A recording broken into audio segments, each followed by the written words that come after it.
मार्गशीर्ष माह के कृष्ण पक्ष की एकादशी की उत्पत्ति और उसका नाम क्या है देव? तब श्री कृष्ण ने कहा कि ब्रह्मा जी के वंश में सतयुग में ताल जंग असुर का पुत्र मूर चंद्रावती नगरी बनाकर रहता था। दुष्टों के पास शक्ति आती तो दूसरों का दमन करते और सज्जनों के पास शक्ति आती तो दूसरों की सेवा में लगती है। उस मूर नाम के दैत्य ने ऐसा दमन का जुल्म शुरू किया कि मानव त्राहिमाम पुकारे। देवपुरी में स्वर्गपुरी में भी उसने धावा बोल दिया और देवता इधर उधर भागते फिरे। आखिर इंद्र देवों को लेकर भगवान शिव जी की स्तुति की और शिव जी ने कहा कि भगवान पुंडरीकाक्ष की शरण जाओ। इंद्र ने भगवान नारायण की स्तुति की और नारायण ने पूछा कि वो मूर क्या क्या उपद्रव करता है और तुम क्यों उससे भयभीत हो? बलवानों का बल मैं आत्म रूप से हूं, तुम काहे को घबराते हो? चलो मैं देखता हूं। भगवान चंद्रावती नगरी में आए तो उस मूर ने देखकर अट्टहास्य किया। तब भगवान ने उस मूर को अच्छा सा सबक सिखाया और भगवान चल दिए बद्री का आश्रम के तरफ। और वहां एक विशाल गुफा में भगवान विश्रांति पाने लगे, जैसे योगी लोग लेटकर योग निद्रा में अपने आत्मराम में विश्रांति पाते हैं, वो भी भगवान की परंपरा से योगी जान पाते और कर पाते। उसी अपनी योग निद्रा में भगवान नारायण सो गए। दुष्ट मूर पीछा करता हुआ आया और उस गुफा में देखा कि भगवान लेट रहे।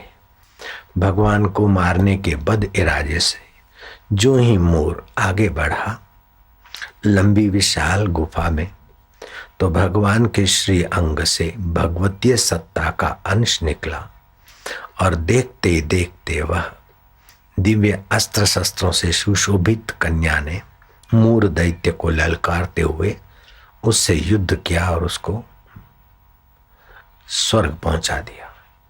भगवान नारायण योग निद्रा से उठे तो देखा कि मूर इतना बली दैत्य जो मुझे ललकारने से बाज नहीं आता था, उसको किसने मारा? तब वो सुकन्या कहते कि प्रभु आप ही के सत्वंश से मैं प्रकट होकर ये थोड़ी सेवा कर ली। भगवान नारायण ने कहा तू कौन है? बोले प्रभु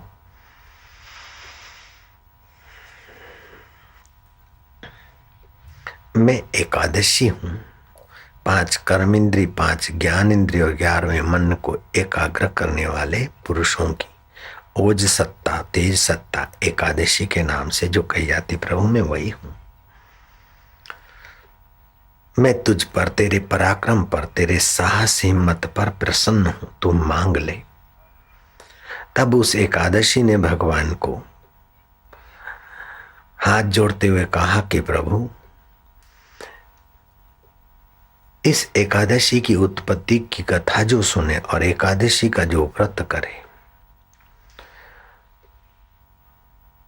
उसके सारे पाप नष्ट हों और उसे आपकी भक्ति और आपकी प्रीति की प्राप्ति हो।